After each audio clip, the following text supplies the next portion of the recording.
I'm taking the Vikings. Yeah, you got it. All right.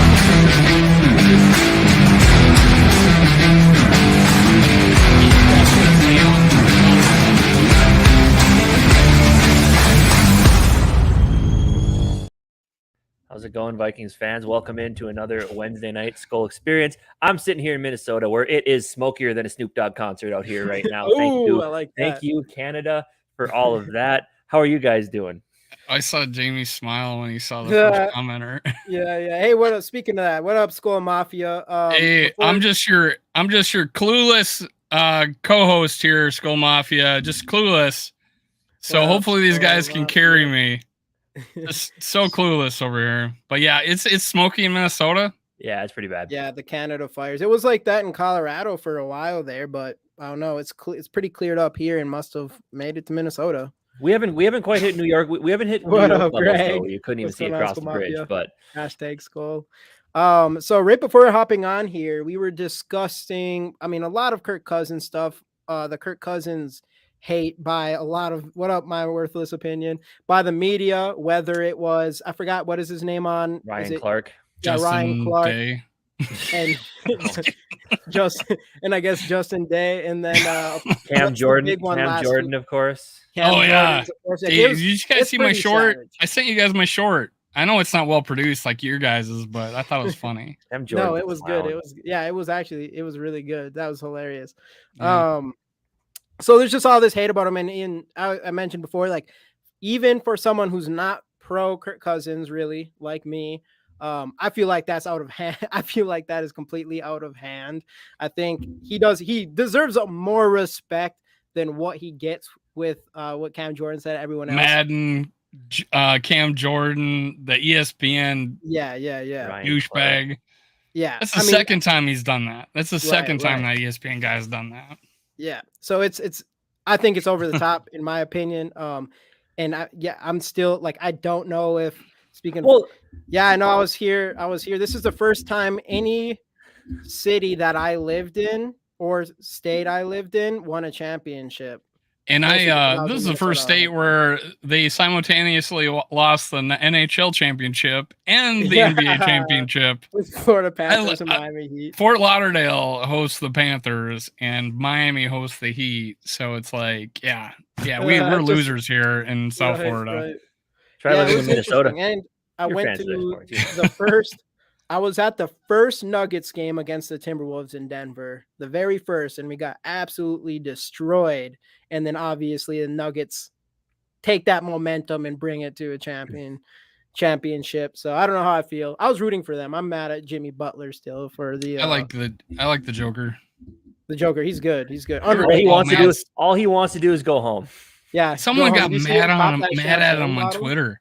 Like this one guy, like, I don't know, like a few followers, and got mad at him on Twitter, and like all of us were like, dude wants to go home to see his family and race his horses, and you think he's disrespecting the US? What? I don't get it, man. Like, he just wants to go home, man. Yeah, I don't think he spent all this time in the United States away from people that he loves. Let him go home.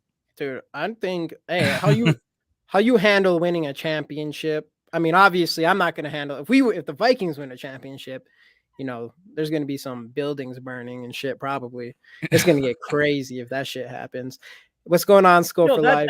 That's one thing I've never understood. Like, team wins championship, fans burn down city. Like, it's just what you do. Like, where are the top places they burn shit? Detroit, I think, is one. Who else? Chicago, probably. No, Chicago. Baltimore probably would. I guess, I don't know. New York might. Yeah, you strike me as that type. Recently, there's somebody won a championship and they started turning over cars, and they put grease on the telephone poles and shit. Oh my god, that's so funny. Hey, everybody! So Jim said hashtag Skol hockey championships, shit. Right, of course. Just like every show, giving away a Justin Jefferson rookie card. Hashtag Skol in the comments. Like the video. Do not forget to do that, and subscribe to our channels. Which everything is in the description. Where the heck is my banners at? There it is. Boom, you got it. It's crazy, and since Justin Jefferson, we got a guy looking at the biggest contract of non-quarterbacks in NFL history, and we have a quarterback in a lame duck contract, and they both show up to practice. Yeah. Amazing. That is true. That is true. It's kind of unheard of. What other franchise have you seen something like that happen? It's crazy. Dude, that's why we're the best franchise in the world. In the entire world, not just Minnesota, not just the NFL, in the world. And that's even the whole world, the Skol world, the whole Skol world. The Skol world. Yeah, the Skol world. Which is mine. But that's, you can see what's it, Rick Spielman, like he lost all his footballs or whatever, and then all of his memorabilia. He's just like the Wolves are like the best. I learned about that in the off season when he that hurricane hit the West Coast, and I guess that's where he lived. And right. I didn't even know he had a house down here. Can get. No, it's interesting. I do think, I do really like everything about Kirk is great. Everything, like his personality, I think is great. I think the way he handles himself in his interviews, I think all that stuff's great. I mean, his regular seasons have become borderline great. But of course, it's just the postseason and primetime games that aren't really great. And that's kind of how I stand at that anyways. But he seems like a good dude. And we were talking prior, also getting onto here, how the trailer for his Netflix show with Patrick Mahomes and Marcus Mariota drops, I think July 12th or 6th, something around that time. But I guess there's rumors saying like he might be the star of the show, that I think some people will gain a different perspective of him after that or whatever. But I'm excited for it because even regardless of how you feel about Kirk Cousins, it's going to be a lot of Vikings content. It'll be like the closest things to us getting a Hard Knocks that we can get. But it's on Netflix, so it's even going to be produced probably even better. Yeah, for sure. So I'm excited about that. Like, obviously, as you guys know, I hate... What up, Yogi? I hate talking about Kirk Cousins more than just about anything because it's old. Nobody says anything new. They all just say the same old stuff, yada, yada. I hate him. I love him, blah, blah, blah. It's nothing new. But the thing that I just can't get over is how dude does nothing, like literally not one thing, said nothing to the media, didn't sign a new goddamn contract. The dude does nothing. And everybody just jumps on him because there's a video out there. Cam Jordan is probably just butthurt because he can't beat the guy. And like, he's like, oh yeah, they call me like slow decisions. Call him Kirk Cousins, dude. You're lucky you have a dad who played for the Vikings because that's what's probably keeping the fan base is like jabbing a little bit down here because your dad was a Vikings great, and you're just an average player for a dumb sports team. But like, the dude does nothing and he gets all this crap, and then you got Ryan Clark on there just saying all this stuff, and you can tell Ryan Clark's a regular old ESPN personality because he just says the same old tired Kirk Cousins narrative. Like, it's just like you listen to this stuff and you're like, guys, talk about something new. Come on. We've heard this all before. And none of it's like, Ryan Clark, just shut the fuck up, man. Like, you're just doing the ESPN stuff where it's just Kirk Cousins. We do not like him. If he does something good, you ignore it. You talk about the bad. And that's what Ryan Clark did. And I just don't get it. Yeah, I mean, I may have said this before on this show is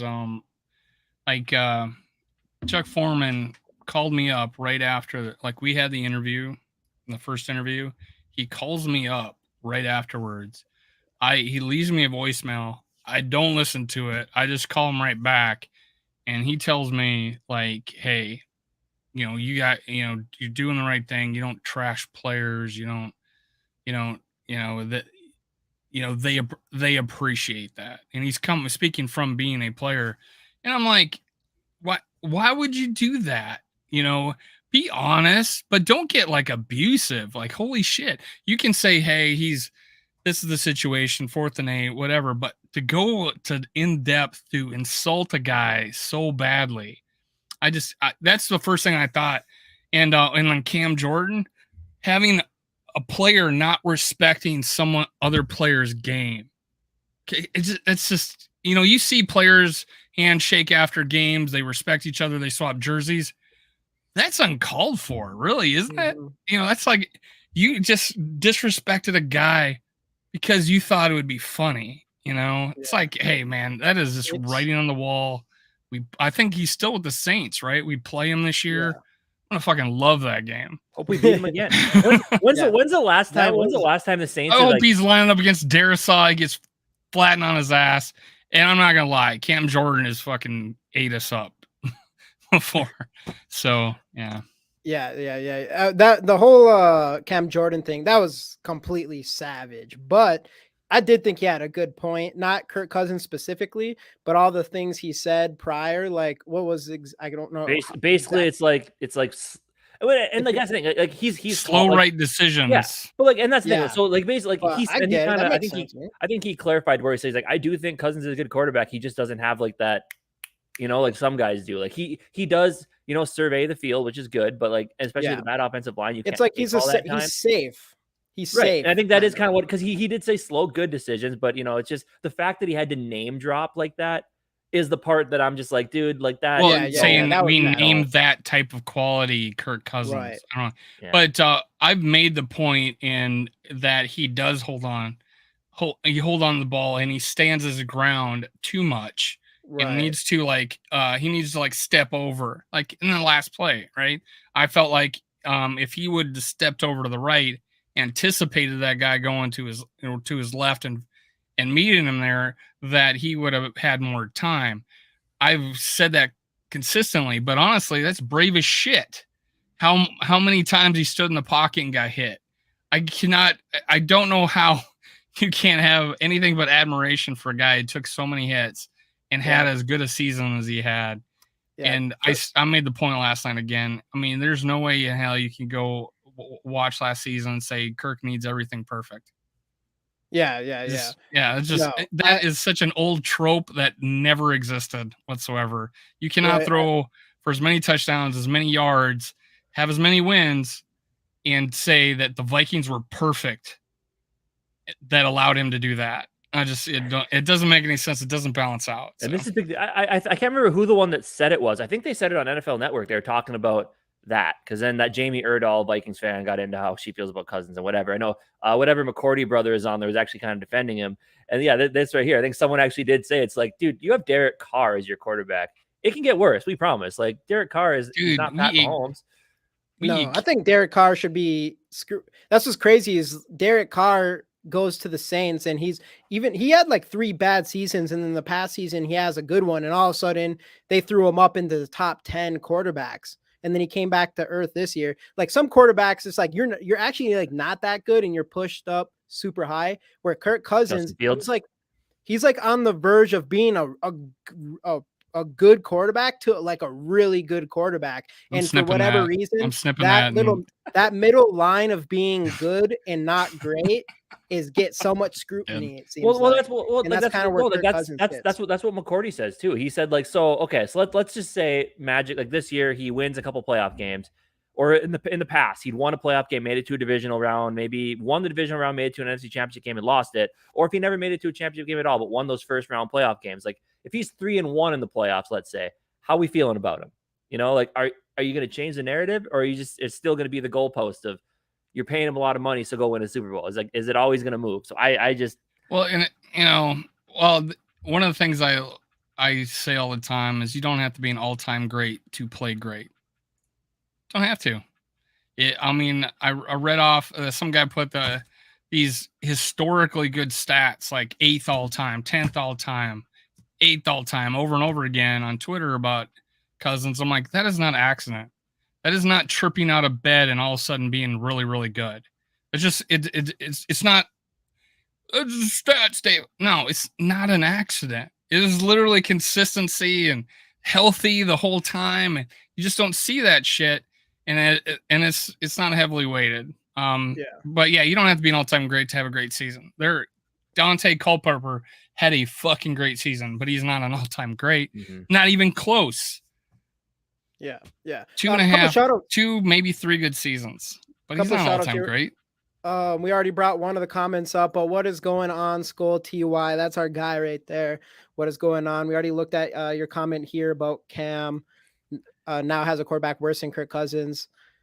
What's going on, Dylan Dotson and David Ditter? We don't forget about you. What's going on, dude? I know you said Barry would lead the league in rushes for loss, like Kirk usually is at the top of quarterback, sack, both killed drives. Detroit made the playoffs first year first year Sanders retired, by the way.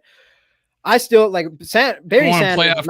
Haven't won a playoff game in Super Bowl era, right? Yeah, right.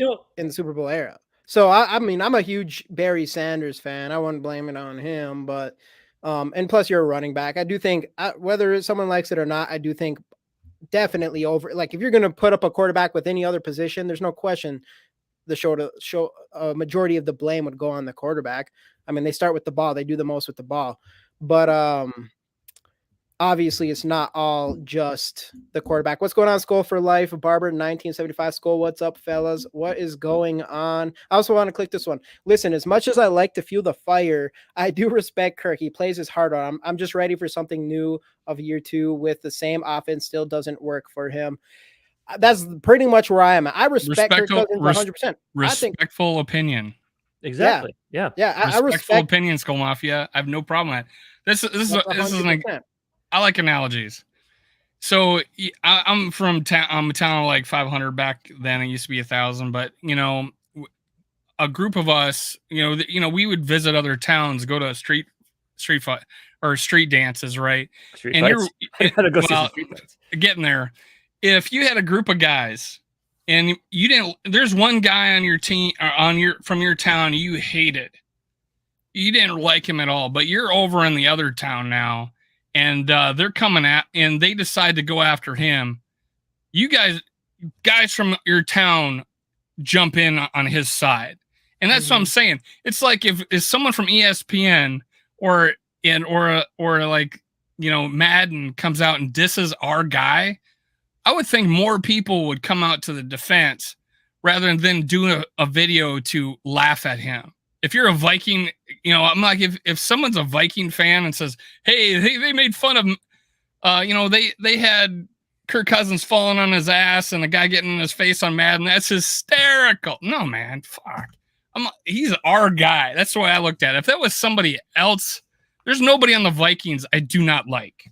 Yeah. There's nobody in purple that's ever played for us that I said would go to hell. There's nobody. Right. It is. I don't like Kirk Cousins, and I don't like seeing that stuff with Kirk Cousins. But obviously, I just agree that I don't think Kirk Cousins is that guy to bring us to a Super Bowl. I'm doing videos seeing who we draft for quarterback. I had Anthony Richardson in the first round. I'm like, let's go get him. Cousins is like the little brother thing, to where like, we can pick on him all we want, but as soon as somebody else does, you're like, no, that's not how. He's our little brother to pick on. I remember me and my brother fought all the fucking time.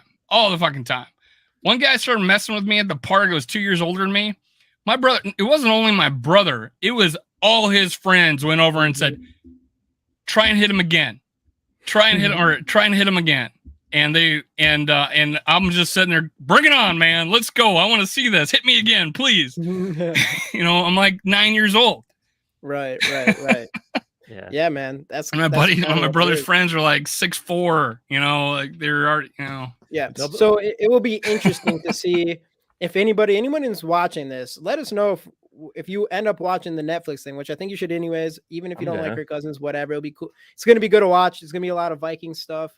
I want to see if anybody in here does feel a little bit, obviously it doesn't matter about his game, but maybe from all right, like Kirk Cousins maybe is a cool dude, and maybe we are a little bit harsh on him. That's probably an understatement, but I want 100% see him wear a grill this year. Yeah, he said he would have. He said that's something he regretted on Busting with the Boys. Not wearing it. That he didn't go get a grill. Yeah. Oh, that he didn't. I know that's what he should. That was the biggest issue, honestly. That was the Bill. Was it the Bills game? Was the last time he did the chain thing with the shirt off? Was that the Bills game? And then the next game, then he let two other players do it. Yeah, but it wasn't as cool though. It wasn't as cool. No. You can't do that. That might have been the biggest mistake of the entire season. That cost us the season. Rolling with the Kirko chains. I think that was the. I mean, if he kept Kirko chains. There's a good chance he doesn't make that decision to throw it 3 yards to TJ Hawkinson. You never know. Maybe. Did you see Detroit that he took a picture with chains? Yeah, I saw that. It was dumb. Oh yeah, Is it recent? Yeah. Well, that was a recent photo, right? Or no? I think so. Yeah. I put the what did I put? The dime store Kirko chains. I mean, I don't know. that's just lame to actually do a photo op like that. It Yeah. was spur of the moment. Your buddy, the player's doing it to you, but to actually plan that and put it out there, like have a photo shoot copying a division rival, that is so lame. Right. That is so little brother. Mm-hmm. What do what's your opinion on that since you're the Detroit fan, Casey? Yeah. But, like, I love just it. kidding. No. I'm not a Jared Goff guy. He's okay, but I think he's pretty good, honestly. He's worse than Kirk. I was he's worse not than, down on him going into this. He's worse. He's worse than Kirk Cousins, though, right? Yeah, we'll get into that. 1 second here. Again, everybody in here, hashtag Skol for chance to win a Justin Jefferson rookie card. Hashtag Skol in the comments. Like the video, subscribe to the channel. Everything's in the description below. Just like Skol for Life did. Yeah, the Jared Goff. I think Jared Goff is. I think he played. I can't imagine he did. I He's think good for that. he had a really good good season last last year. Do I think it's like I was talking about Derek Carr earlier. I think it's a similar situation where Jared Goff hasn't played well since the year he made it to the Super Bowl. Derek Carr hasn't played well in like 3 years, and then Derek Carr has a good season and then drops off the next season. I feel like we're going to see a similar thing with Jared Goff next year. He has so much talent around him, so he has everything he needs. But man, it would be crazy to see Jared Goff just come in and be kind of like that guy. I don't know. I mean, coming back from 1-7, man, you have to have something about you. Yeah, that is true. But like, I just think he and I think he and Daniel Jones are getting just a little bit overrated though. Like, and that was one thing that Jamie Erdahl, when she was talking about Kirk Cousins yesterday, she's like, Kirk Cousins goes into the playoff game with the Giants, and that day Daniel Jones is the guy. I'm like, no. And like they were totally saying like they just shushed the defense excuses, like the defense was bad, but you're supposed to be better than that, whatever.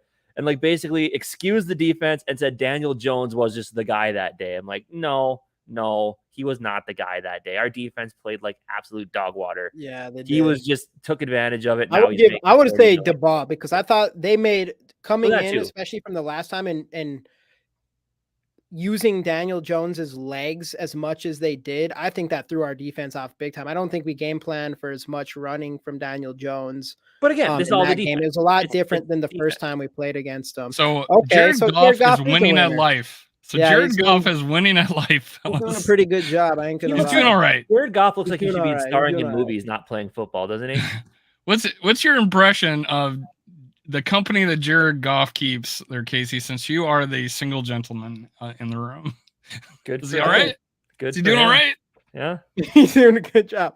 He's doing pretty dang it. I wanted to answer this though, but was it a spur of the moment? The players all knew the Netflix cameras were there. That's a good point. But even though, like, if I'm Kirk Cousins and I know I'm going to be in a Netflix documentary, like, one part of you be like, what if this just looks so stupid?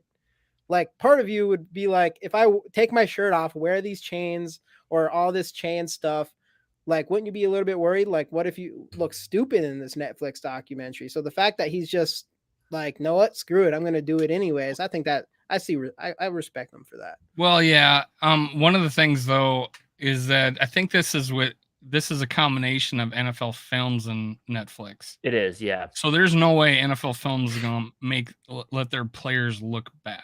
And so I think and you could edit anything to make anybody look good or bad. So I don't think any of the players are going to come across as bad. No. I see an interesting question come up here that I'd like you guys' opinion on. What quarterbacks in the FC are better than Kirk? So I would say Jalen Hurts, absolutely. Ooh, I think Jalen Hurts is probably the best quarterback in the conference currently. Yes, it's trash. The NFC for quarterbacks is absolutely trash. Outside of that, though, who else? I have him at 2. And then I have Jalen Hurts, easy. Well, number 1. The other guys would be like would be Dak, right? Dak is so overrated. It's not even funny. Dak sucks.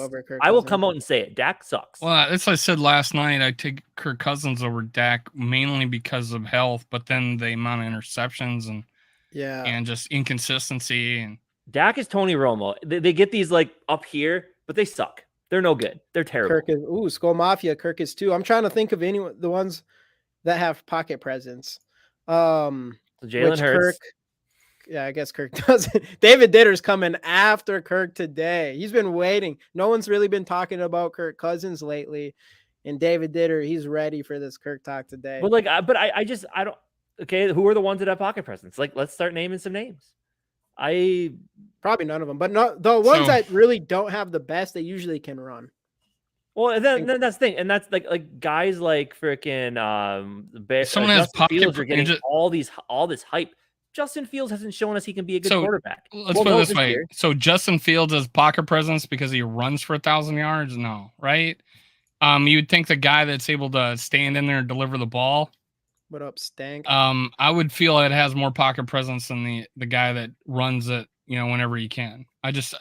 Pocket presence to me is Tom Brady, right?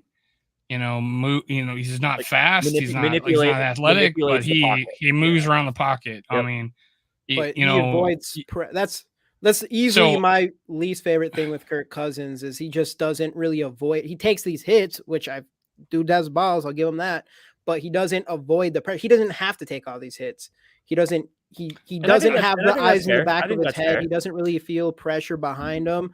And kind of like David Ditter said, like you don't really see, unless it's a boot, like a called bootleg, you don't really see him going outside of the pocket and extended plays with his arms and stuff. That's why like that watching Kirk do that is the reason why our next quarterback, I want that to be like their number one thing, which is what we saw in Bryce Young. And it wasn't surprising to hear that was the one quarterback the Vikings would have probably traded up for, was a guy that Bryce Young would be an example, at least in college, of a guy that has a lot of pocket presence because he wasn't a run first dude. No, right. There's no, I would not label a run first dude, as a top pocket presence guy. I'm just trying to think of a guy that gets a lot of yards and I would consider has great pocket presence. I don't see it. Well, like, I mean, if you just go look, you said a run first. Yeah, like a guy that runs a lot. A guy that runs a lot.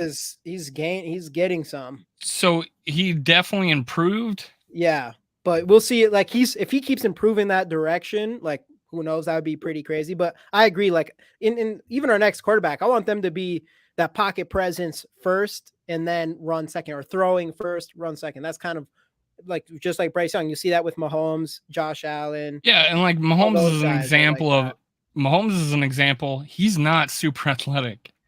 Him and Peyton Manning had the same 40 time in the combine. For real? Go look it up. Oh, dang, I didn't know that. Yeah, Pat Mahomes and Peyton Manning had the same 40 time. It's just AR-15 was the best pocket presence. That is an example of a guy has super awareness. Like if it's Madden, his awareness is 99. Well, then also I don't know if this is true, David did, or AR-15. He had better pocket presence than Bryce Young, because I definitely didn't see that when I was watching the film. He has some. Some. He's someone that, like, that's why I think that's what gives me the most hope for AR-15 is when watching him, it does seem like he wants to throw the ball. It doesn't seem like immediately he just is going to run every time, even though he has all the athletic ability to do that. And I think that is a reason why I was kind of jumping on that AR-15 board as well. But as the best, like, dude, if you want to talk pocket presence and extending plays, there's no question that Bryce Young was the best at that. The thing that causes me pause to agree with him on that, because AR-15's highlight reel is much shorter than Bryce Young's. Than Bryce Young's, and the reason being is because on AR-15's, is him throwing the ball with nobody around him. Like he's like nobody around him, and he's delivering the ball.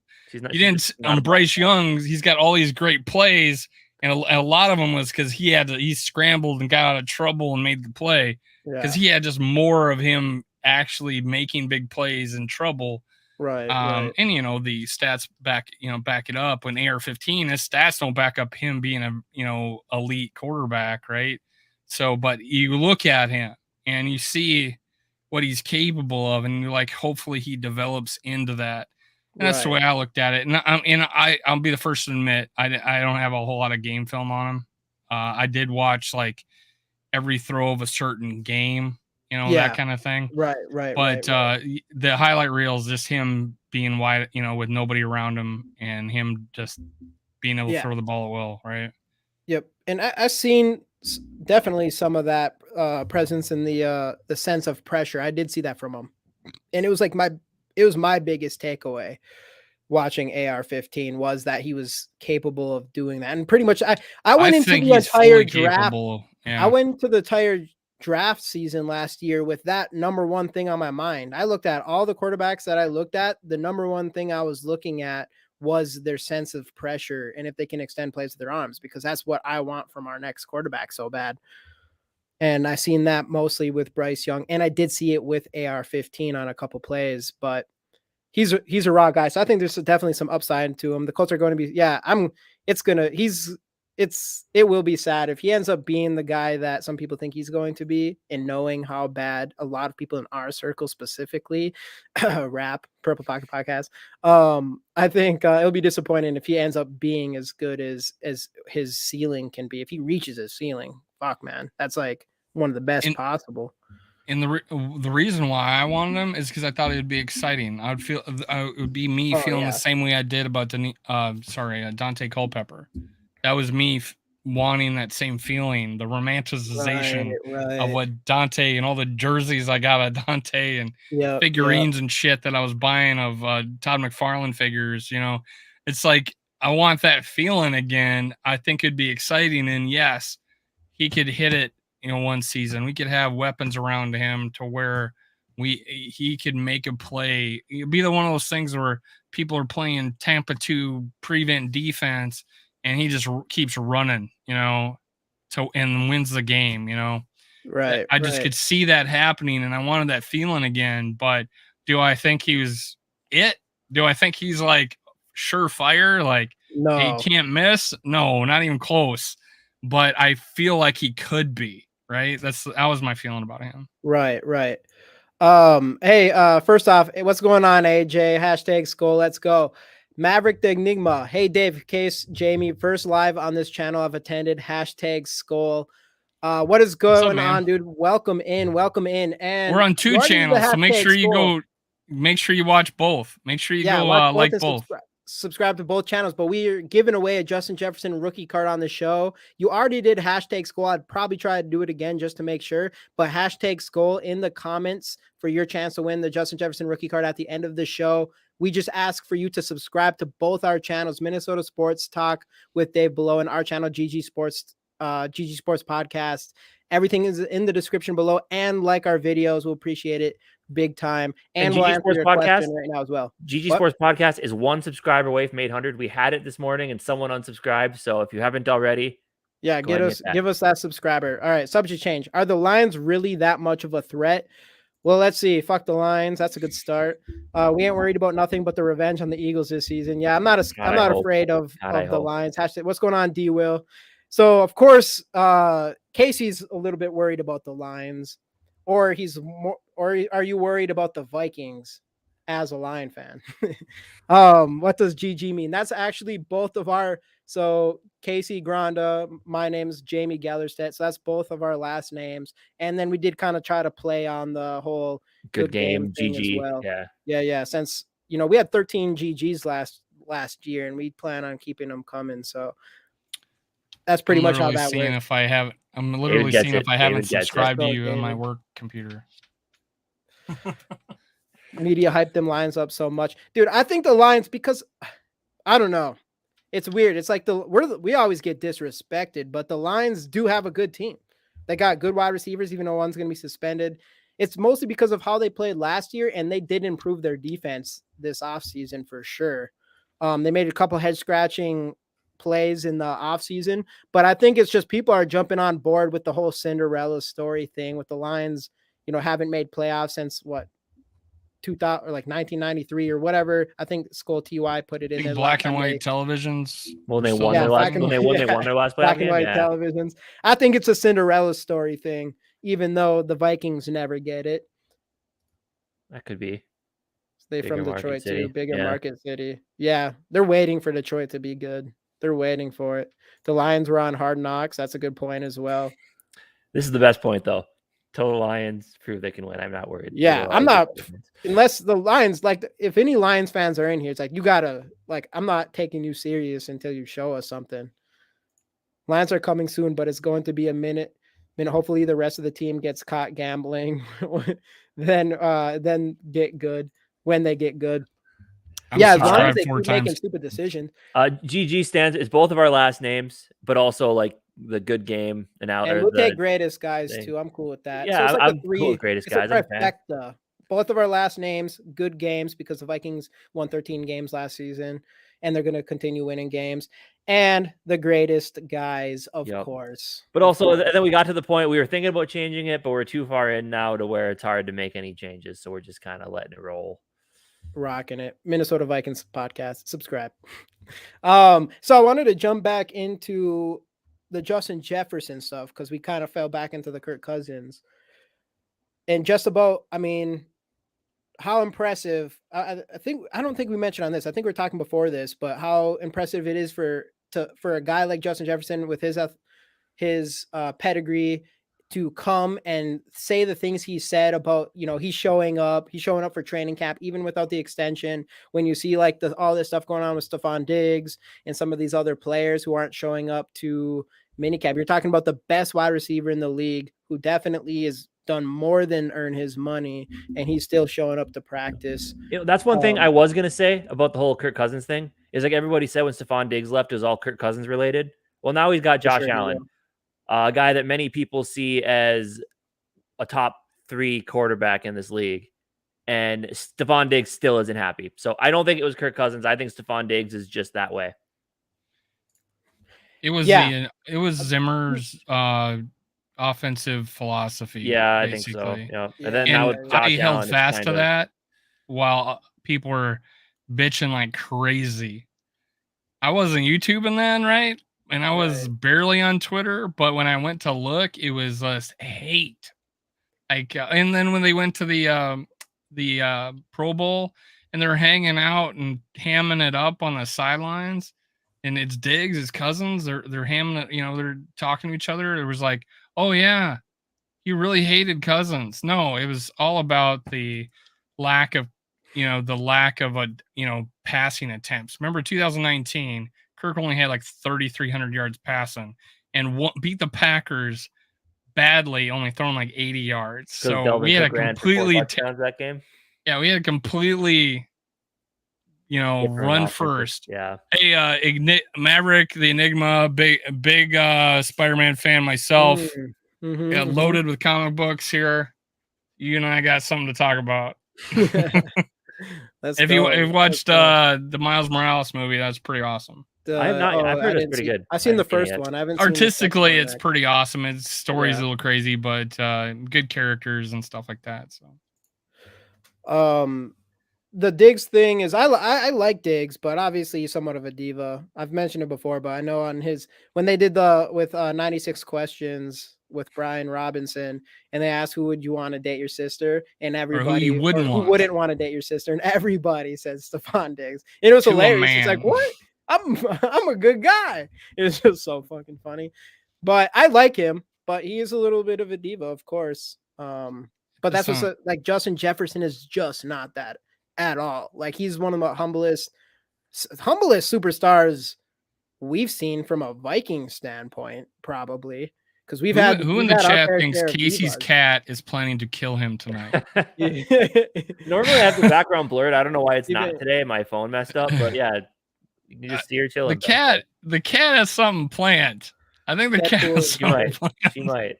Deadpool is really good. Deadpool, really man. I got a couple Deadpool Maverick thing. Wolverine comics I started collecting. So heck yeah, no, I thought the I'm Spider Gang. Marvel kind of took a step back or a lot of people. I'm not really that picky with my movies, I guess, but a lot of people were not happy with a lot of the most recent Marvel movies. But Guardians of the Galaxy 3 was pretty good, I thought. First two were better. The first one was better for sure.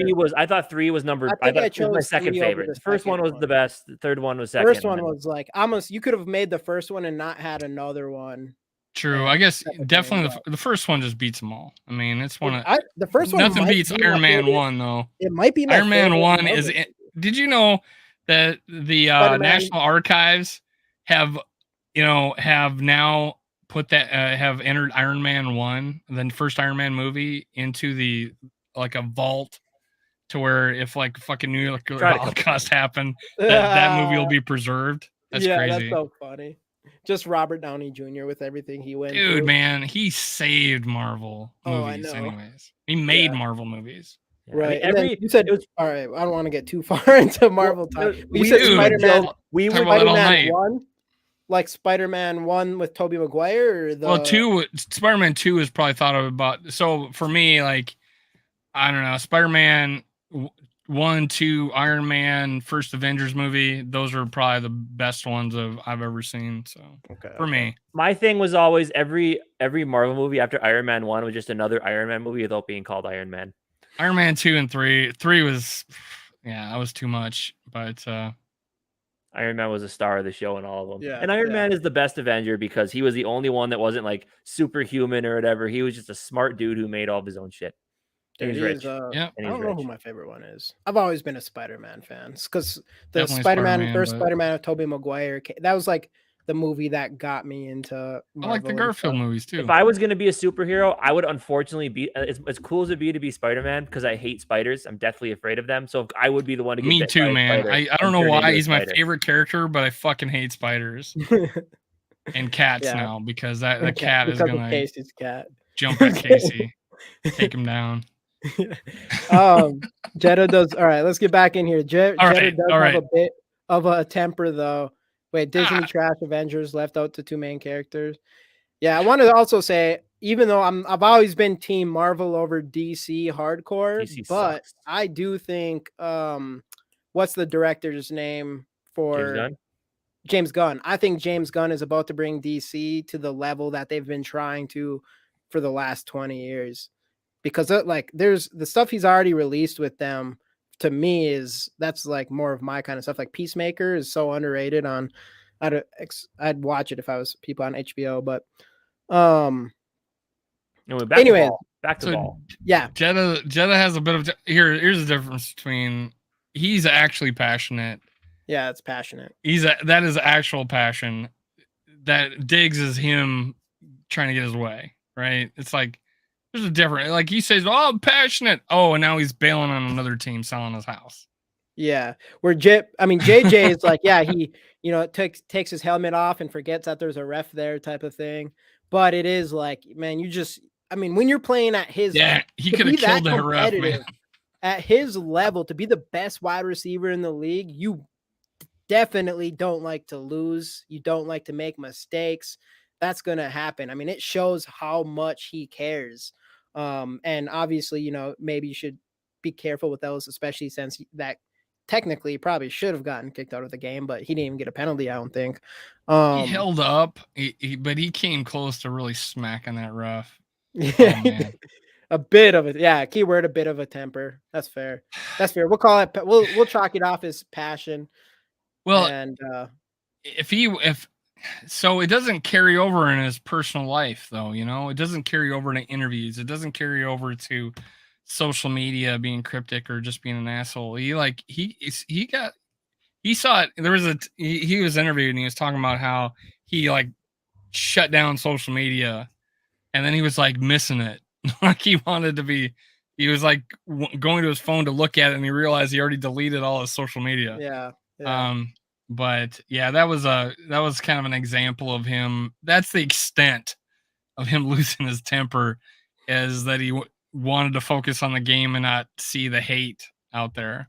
Mm-hmm. But yeah, which is probably smart for anybody. So there are still a lot of big names for agents out there. Where might they go? I don't think here, unless we don't get Danielle Hunter. I was gonna say, if Danielle Hunter gets traded, you almost have to bring in Unique Ngakoue. Yeah, you got to. Like that would be huge. Oh boy. Hey, I'll get that. Jordan Addison will take the heat, so where they can't always double team Jet. Yeah, 100%. I love Jordan Addison. He's my number one wide receiver coming in this draft. I think once we got to beat out Jalen Naylor.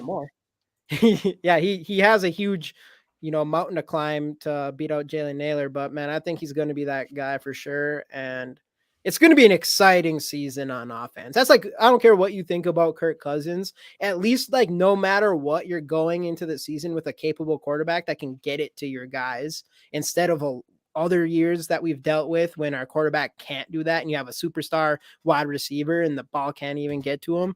That's the most annoying thing. So I'm excited to have all this offensive talent and at the very least have a guy in Kirk Cousins who can put up the stats and get the ball into our star players' hands. This is a unique situation for me where I like when Diggs was a rookie, I was like, why isn't he dressing? Why isn't he fucking dressing? Why? And then Justin Jefferson's rookie, I'm like, why isn't he starting? Why the hell isn't he starting? This time, I'm like, I feel really good about. I feel honestly, I'm not even putting KJ Osborne in there because I think his ceiling is hit. I don't think unless he can be a better route runner, his ceiling is hit. And I'm like, if I think Jalen Naylor could, they could be fighting for that, number 2 receiver job. Although I do think they'll probably keep KJ for, I hate that just because he's a veteran, I hate that. Well, we'll just give him the more chance than the Naylor because he was a 6th round pick.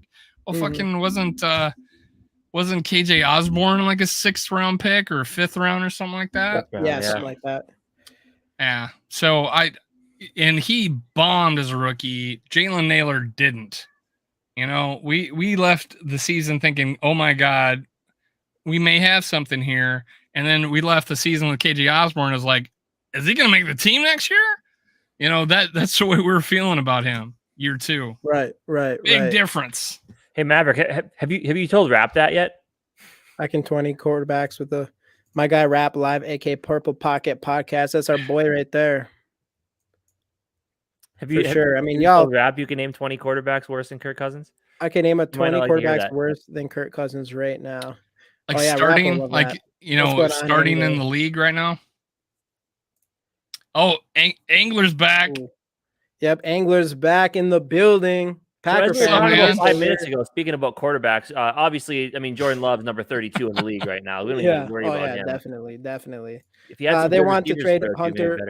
Someone said something earlier about Hunter. Angler's a Packer fan, right?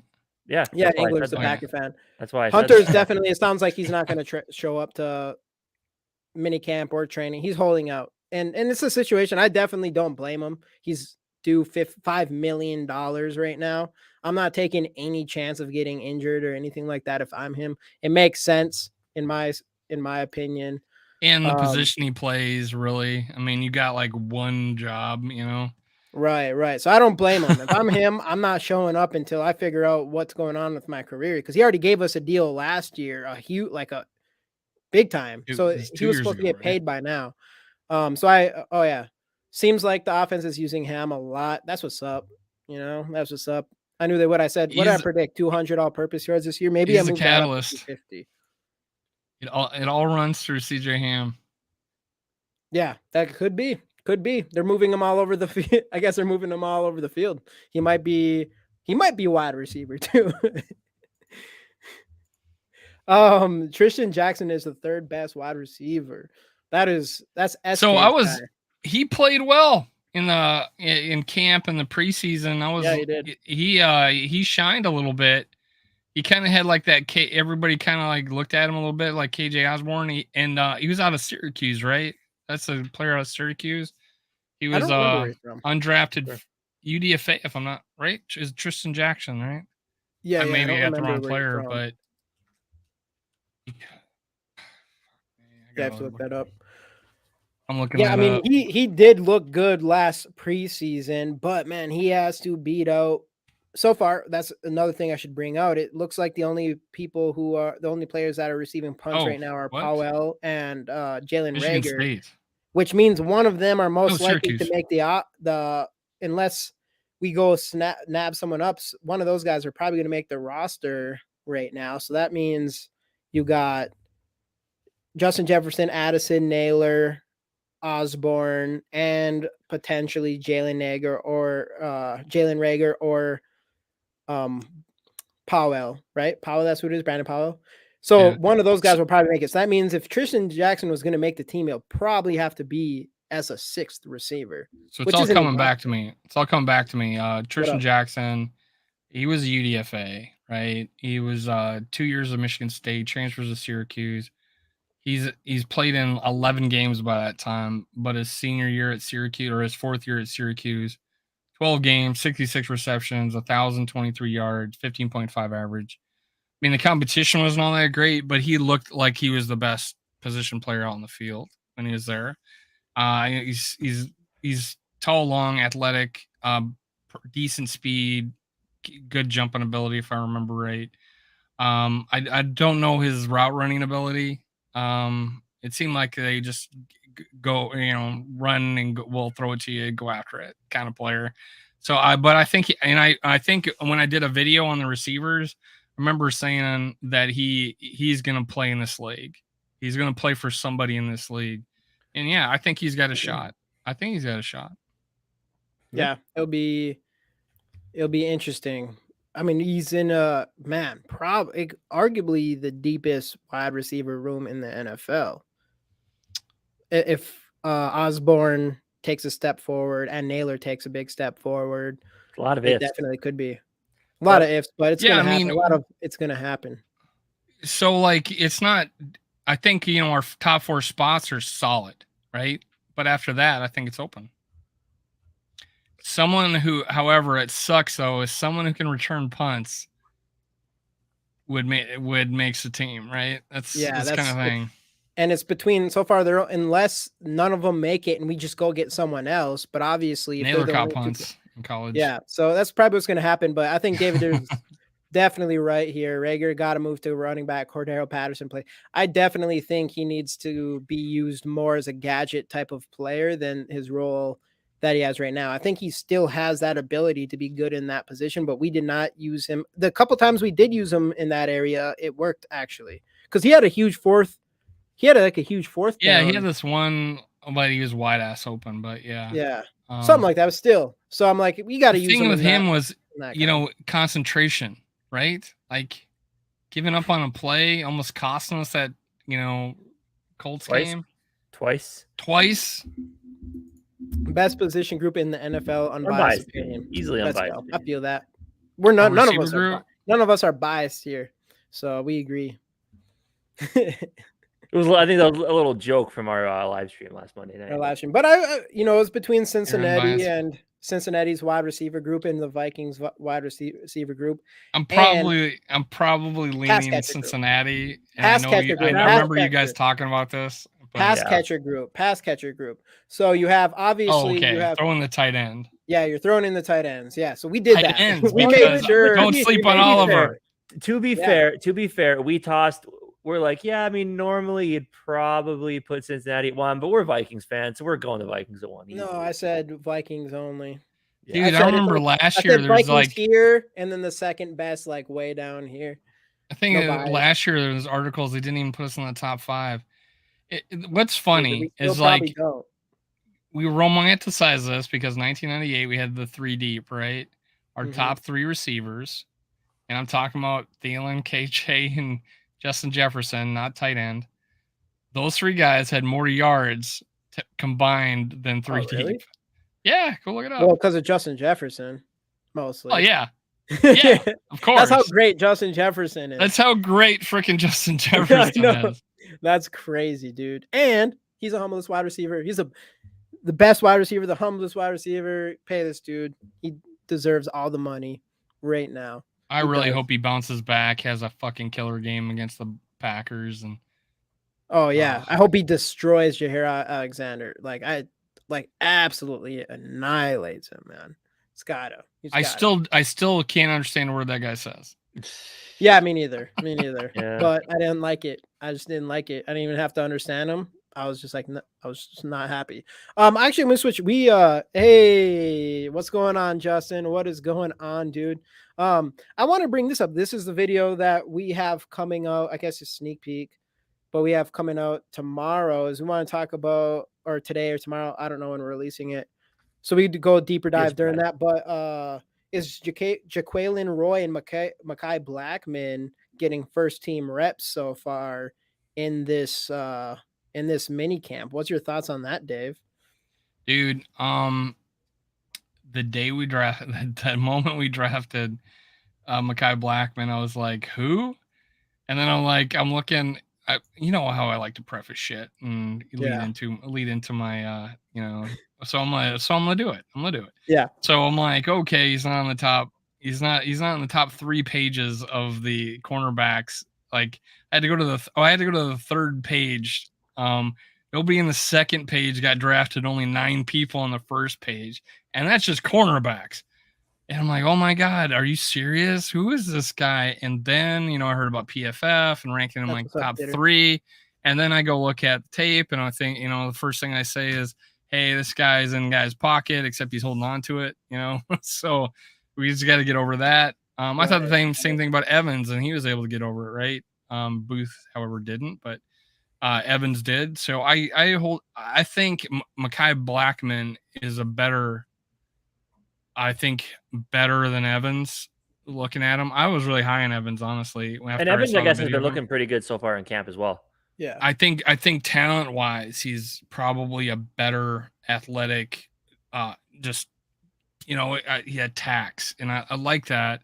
I think he's both good against the run. Is there something about him not missing missing 1 tackle or something like that? I just think I think he's that press man, cover corner that we want, right? And then well, that's the thing is, I think he's even just from a scheme standpoint, he's definitely the most the best cornerback for this scheme with his type of play style as that one-on-one coverage type of cornerback. I think he's more natural at it than the other 2 guys, and I was really high on those guys being able to do it. Because when you go look at the 2 schools that Evans played for, he was used that way. Mm-hmm. Bump and run, press man. He was used that way when I was looking at the videos. And then Booth, I felt like he could be. I thought, but I liked him. I liked him as an all-around corner because he just played with reckless abandon, and I wanted that. But I think Blackman, and it's weird because he's the 3rd rounder, and I'm like, I was really high on Booth, and and Evans, it was the same way. I've kind of after he got drafted, I was like, oh, he's got really good tape. Mm-hmm. But looking at Makai Blackman, I'm like, he has it. I think he has it, and I'm a holding out judgment. I want to see more, but I have said that he'll have an opportunity to start, and if he starts, people are gonna love this draft, right? Because if Addison starts and Makai Blackman starts, boom, this is a great draft. I think Jaquelin Roy has a great chance. We were talking about Jaquelin Roy too, because he has out of any of those he's guys, gonna play. We don't have a choice. We don't have enough people. Yeah, we don't have a fucking choice. He's gotta play. He's gonna play no matter what. But he probably has the easiest path to be a starter out of every single. Yeah, just because of the talent level. Well, the perceived talent level there. Who knows what Tong could be capable of? But I was talking to Casey. There's someone had him as one of the breakout players of the year this year. He could play. He could play D end. They talked about. I hate this term, and I said this probably before. Is like if they say he can play anywhere on the line coming out of college, I'm like, yeah, I want him to be a freaking nose tackle. That's what I want him to be. I want you to say he's a dominant ass nose tackle. I don't want you to say, oh, he can play anywhere in line, because you can play everywhere in line. You can't play anywhere in line. That's the way I look at it. But hopefully that's not true. And yeah, I think they're saying he could play DN, nose tackle, whatever. Yeah. And that's what we need, man. At this point, we need people who can just play multiple positions on that defensive line. And he's big enough. Yeah. Right. That's something we heard too. Yeah, heard they're doing a lot of 3 safety looks as well, with Josh being the 3rd safety, not Cam. I just read that that Josh Metellus was being rotated in. I didn't know if if he's being rotated in as like the third guy. So is there a report out there saying that Lewis Cine and Harrison Smith are getting first team reps? I had heard Obviously, that Cine was more like just kind of working exclusively with the twos at this point, just to get him kind of worked back into things. But I could be wrong. I had heard that a bit ago, but the only thing with Metellus is we've seen a lot of good in like with not a lot of playing time or whatever. So that's the thing. Like Cam Bynum, his rookie season, I think he had like a 90-something PFF grade. Every time he touched the field, he was making plays, and that's the reason why we made him to a starter, which was kind of underwhelming last season. So that's one thing that's I don't know if I can jump. He looked lost out there. Metellus. He looked lost out there when Harrison Smith was out. Yeah. But also that comes with time. He hasn't had a lot of playing time as a safety. Special teamer, he's fantastic. But like when it comes to the safety position, he hasn't had a lot of. I have no problem with our safety group. I have no problem with it. That's what's nice with the uncertainty of our cornerback room. You kind of feel a little bit better because our safety group has, you have Harrison Smith who's should be a Hall of Famer for sure, and then you have Lewis Cine, this stud, up and coming safety that could just blow up this season. At least we're really hoping.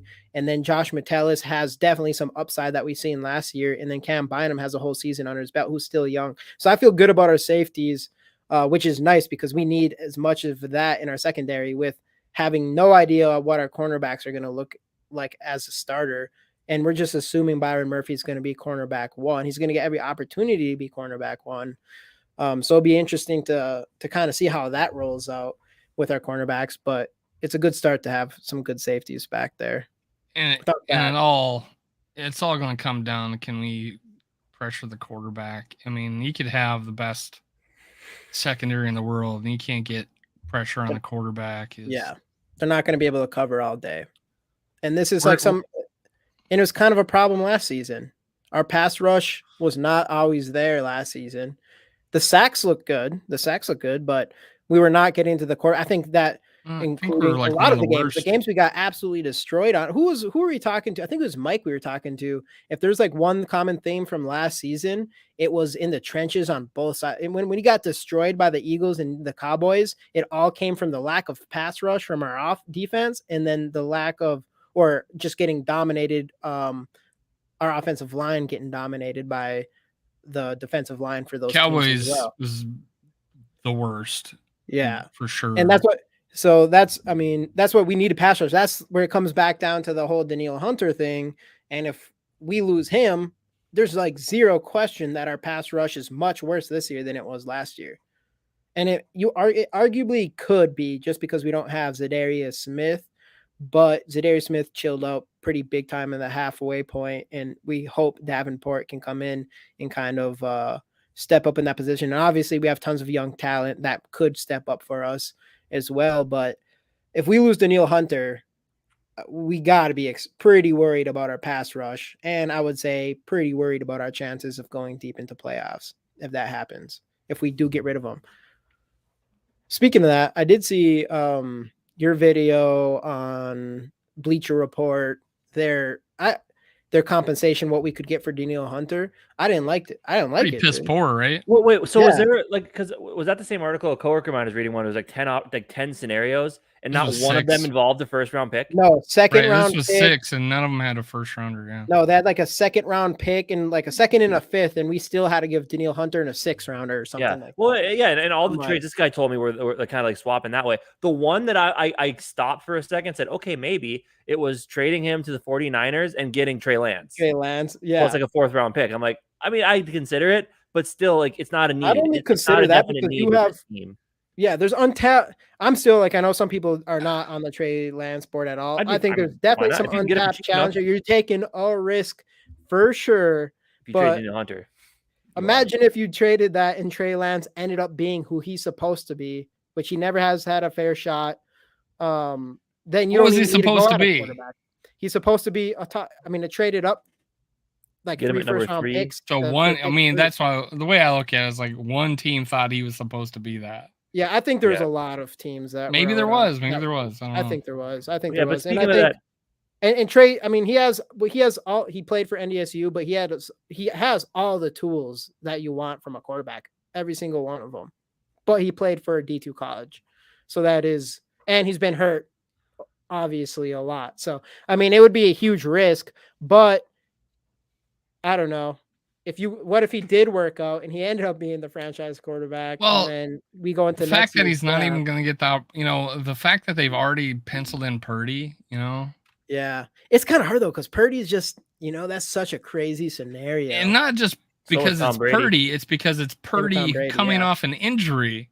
Yeah, true. And you're gonna give up the guy that you gave up how many first round picks for? 3? 3, yeah. You're not gonna give him a shot to be the starter? Right. I don't know. I'm surprised they didn't have like a competition. I don't know. Yeah, but also it is telling. There's the rumor out there that they think that they can unlock something in Sam Darnold that hasn't been unlocked yet. Like they think that there's still untapped potential there, which that might be hearsay, maybe to try to drum up some trade. I don't know, but yeah, I call bullshit. But that's San what Francisco is going to find. That was one of the things the guy that Justin said. Yeah, that was one of the things me and Justin talked about last night. Is like he says, basically, you could put anybody in the 49ers and they're going to be the 2 seed. And I said, Sam Darnold. Oh, he'll come here and they'll beat us. And I'm like, okay. I mean, Sam Darnold. All right. Okay. So you picked a third less exciting guy on the team. They're still going to beat us. That's where I was saying, like, the 49ers, great, great roster, except the quarterback really means a lot, man. It really means a lot going on the road against a team as quality as we're going to be. It's like, yeah, you can't just throw at anybody, right? Yeah, So, I think Sam Darnold, I think he'd be a step up from anybody but Purdy, probably. You could argue he might be maybe a step up. Well, even with Purdy, teams are going to figure him out. All right. Yeah. There was a question, is it in the guy that I have on from San Francisco, God, I forgot his name all of a sudden, but I've had on I've been on his channel, he's been on mine, and he's a huge Trey Lance fan. He's a Brock Purdy. He's a fan of his team. And he says, will teams have out with 7 games, will they have enough tape on Purdy to figure him out? I'm like, yeah, this is the NFL, man. They figure everybody out at some point. The only thing, there's been seasons where Tom Brady has been figured out, right? Right. The thing with Purdy, though, is like, again, or any of those quarterbacks there, man, they are surrounded by so much talent, from their offensive line to their playmakers, tight end, everywhere. But it is weird, though. Everywhere. Didn't they lose both tackles and they replaced? I don't know. They still have Williams. But the thing with they lost a right tackle then. Yeah, maybe they might have lost somebody. Obviously, Deebo Samuel is like a complete offensive weapon, but and that offense doesn't really need. Well, obviously they got him and McCaffrey, of course, 2 just dynamic offensive weapons, but they don't have a guy you look at who you think is a legitimate number 1 wide receiver, right? Sorry, I was reading that. Okay, the 49ers, obviously they have Deebo Samuel and they have Christian McCaffrey. You can use them basically wherever you want, but they don't have a number 1 receiver. No, yeah, not really. Other than Brandon Ayuk has took a pretty big step. But he hasn't but he's not a guy that you're. He's not a number 1 receiver. He still could be. Oh, but he has the potential to take that step. Deebo, obviously, he's a gadget. All that success last year without that. Like I said, Deebo and McCaffrey are obviously what they are, and they're dynamic offensive weapons. But yeah. What up, Justin? Ted. I don't get it. Ted. Was there Ted? Ted Talks. He's reminding me of the 49er fan we had on. Oh, that was the guy's name, Ted. Okay. Ted Talks ball or something like that. Ted Talks football or something. I was gonna say Ted Talks. I think that's already taken. Yeah, I think Ted Talks football or something like that. I do think the 49ers, they're definitely in a good position with all the talent on their team. But I don't know. They're in a weird situation with Lance and Brock Purdy, this whole situation. That's one thing though, is like Purdy did come in and he did look really, really good. I don't know. Obviously, they haven't really got a really good chance at Lance during games, but they aren't really giving Lance a try. Like it doesn't sound like a competition. It sounds like Purdy is like at least starting at quarterback one. It's like if you got 3 quarterbacks, you got none, right? That's that old adage, right? Or you got multiple quarterbacks, you got none. It's a tough situation. Tough. It's really tough, man. It's like, when do you make the move? Like, remember, they didn't start out that well, right? They didn't start out very well last year. The Niners, no. Yeah. I think they're like 1-3 or something like that. But yeah, they figured it out and became pretty dominant when Garoppolo started. Which Garoppolo's so weird because you watch him, like, this guy just isn't good, but he has the wins. Because his teams are always amazing around him, but like he does enough to get wins. But I look at him and I'm like, he's like mid tier. Like he's a bad mistake waiting to happen. But yet they manage him. Well, that's what I was gonna say. Like, they say they can find untapped potential in Sam Darnold because they definitely didn't do that with Garoppolo. And Garoppolo was supposed to go there and potentially be a franchise quarterback, and he never was. He's a safe quarterback. He's literally a worse version of Kirk Cousins, in my opinion. They call him Hot Kirk Cousins, right? Yeah, Hot Kirk Cousins. And I think I would take Kirk Cousins over Garoppolo any day. Cousins would be perfect in San Francisco. I would love to face Kirko in the playoffs. I would still be down. I personally would definitely still be, especially if we traded Danielle Hunter. At that point, I would be down to trade Kirk Cousins for sure. I just think if we trade Danielle Hunter, I just think we're screwed, honestly. Maybe not to be a bad team. I can't imagine us going deep into playoffs without a pass rush. We already don't have that. There's like, who on our team is known as a pass rusher besides Danielle Hunter? Maybe Davenport that one year, whatever. So I don't know. I just feel like you're not really taking, if you don't get Hunter, you're probably going to be a middle of the pack team, or maybe a little bit above middle of the pack. I mean, we were 13-4 without much of a pass rush last year, though. So. Yeah, but we had Hunter and we had Zadarius Smith. Yeah, but who had what, almost 20 sacks between them. But you wouldn't look at our pass rush and be like, man, these guys are good. Imagine without, I don't know. Obviously we have a whole different coach too, defensive coordinator and Brian Flores. So I think you take that same team with Brian Flores. I don't know. Yeah, I think if we had Flores last year, right? It'd be different. And unless someone really steps up this year, if we lose Danielle Hunter, we're just going to have no pass rush other than hoping someone steps up. And if that's the case, it just doesn't feel like you're going for it all type of scenario. And if that's the case, and you're going to get rid of Kirk Cousins next year anyways, I don't think it's going to happen. I don't think we're going to do it, but I think to me, you're heading a little bit more in the direction of somewhat of a rebuild than you are as a contender by not having Hunter on this team, in my opinion. Competitive rebuild, man. We've been doing it for a year now. Well, I mean, but you still you lose Hunter, you now have $23 million. That's why I said, like, if we do trade Hunter, it's like you almost do have to go out and get a unique Ngakoue. Or if we did that, I feel better about it. A little bit. Or if you could pull off a trade for Chase Young, right? I was going to say that if we did that, I'd be cool with that, because obviously Chase Young has so much potential, all these injury history, something like that. I'd feel better about it if we had someone to come in. That's all the injury history. He tore his I mean, it's a bad injury, but it's like, it's one injury. Right. We've seen people come back from it. People came back before. B-Flow doesn't. It's a toenail removal at this time. It's like removing a toenail right now. Yeah, honestly. This David is very true. Like, yeah, I mean, it's a group effort, and I think Flores will find a way to unlock this defense. Well, right. I think. Think about 2021. I personally, 2021, we were the second in the league in sacks, and the most someone had was 8 or 7 or something like that. I think so. You can manufacture sacks. What year was it when Ngakoue was our leader in sacks until the end of the season? We traded him. Yeah.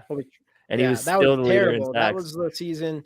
Yeah, I don't really want that again. Danielle Hunter was the leader in sacks in 2020 until like the last game of the year. Yeah.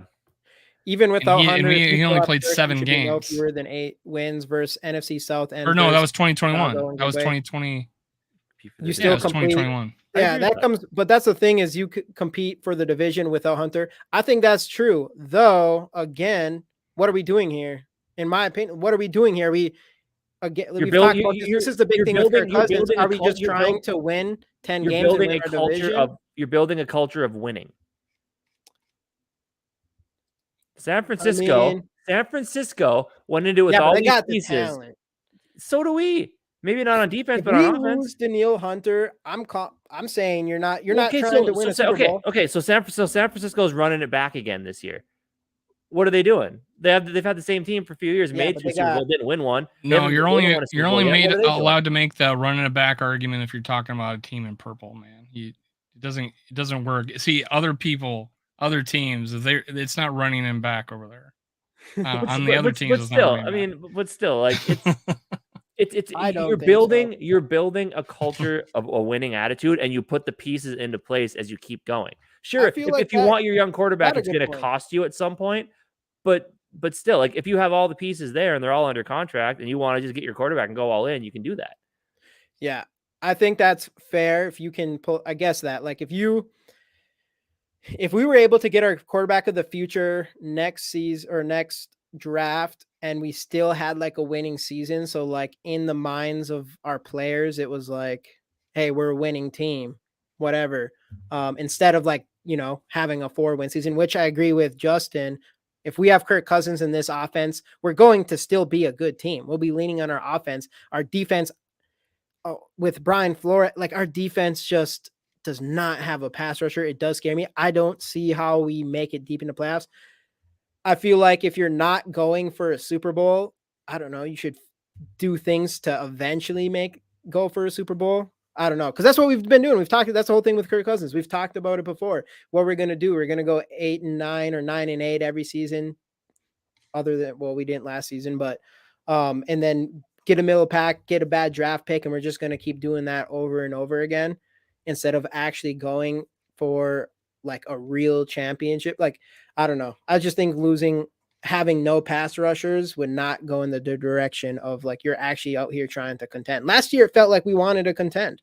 It felt like we wanted to win a Super Bowl. And I feel like it kind of is like that this year, other than if we lost Danielle Hunter. That's how I would feel if we got rid of him.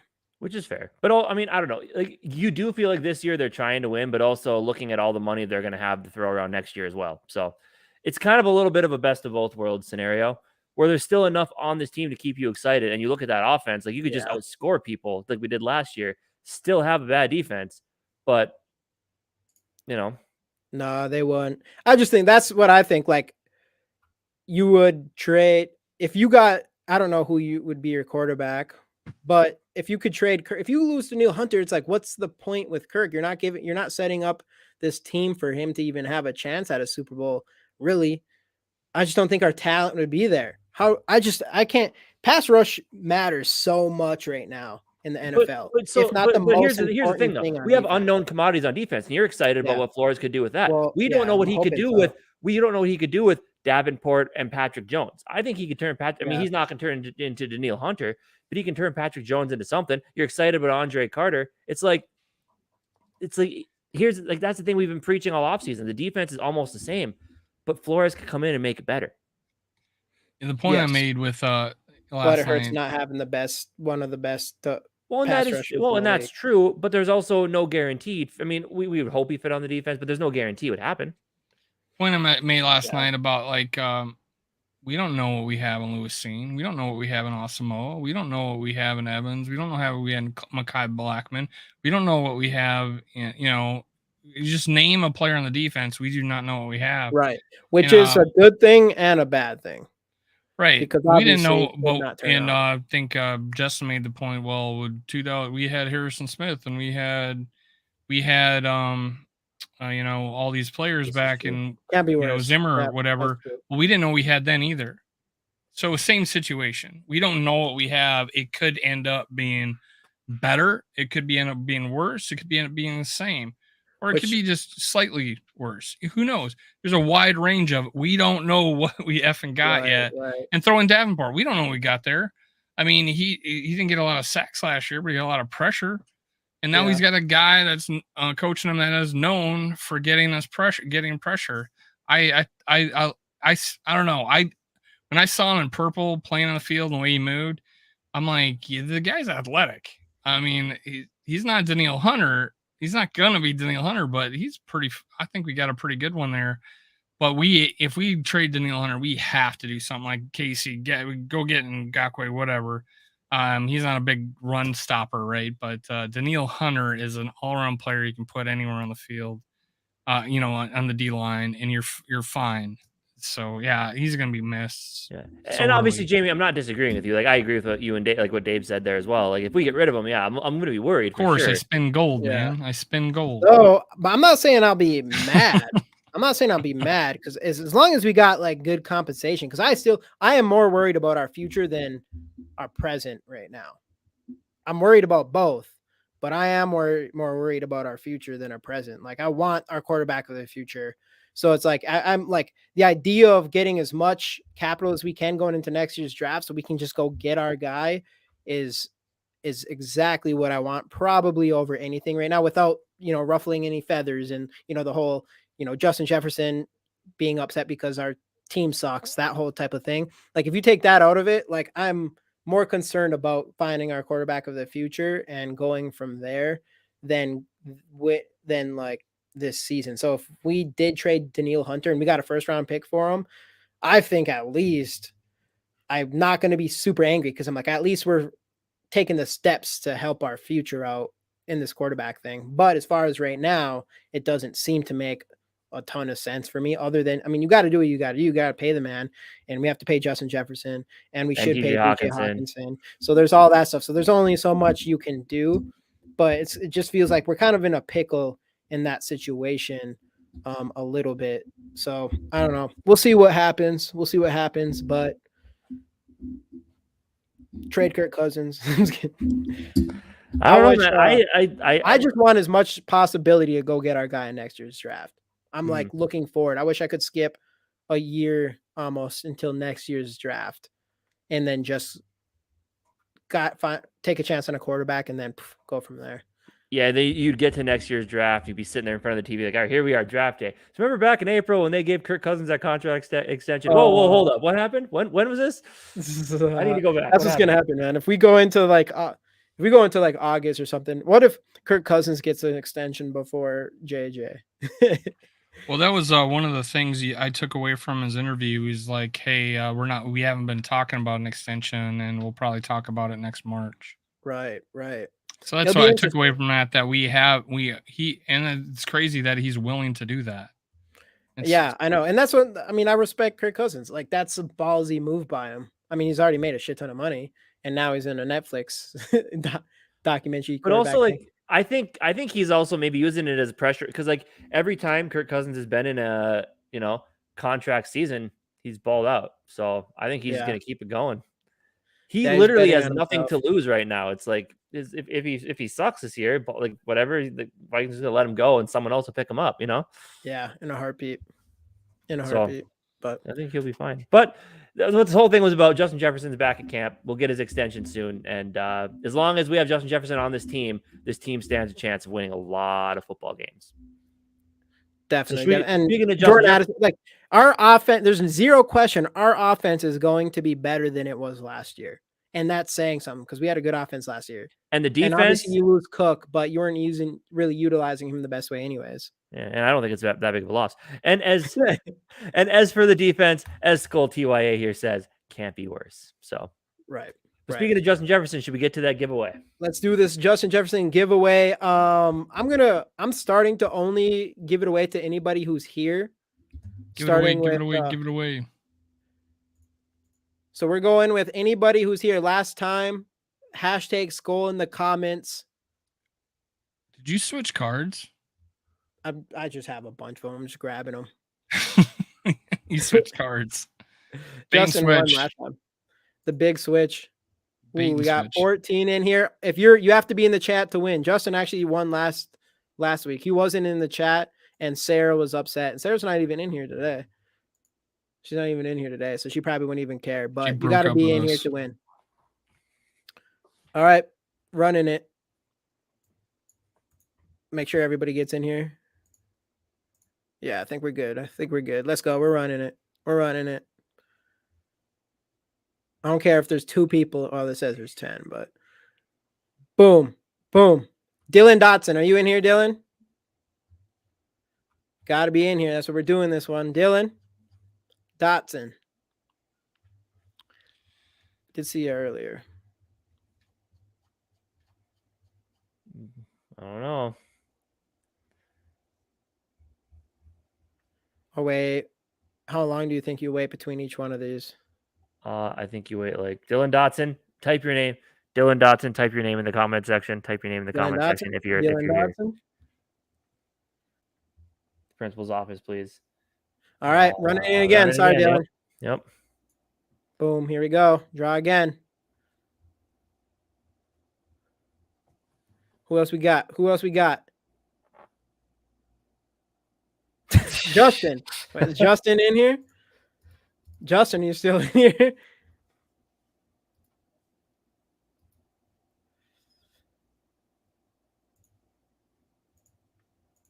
Oh, shoot.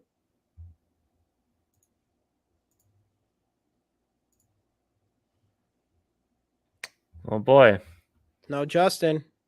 I'm running again. Oh, there he is. He commented. Oh, dang. Justin. Justin has 2. Justin went back to back. He went back to back. That's how you do it. Justin. You got 2 cards coming to you now. Oh, yeah. We were going to mention that earlier, too, and I didn't because Skol Mafia put it in there. But we are all, as a Purple Gang, going to the home opener for the Vikings versus Tampa Bay.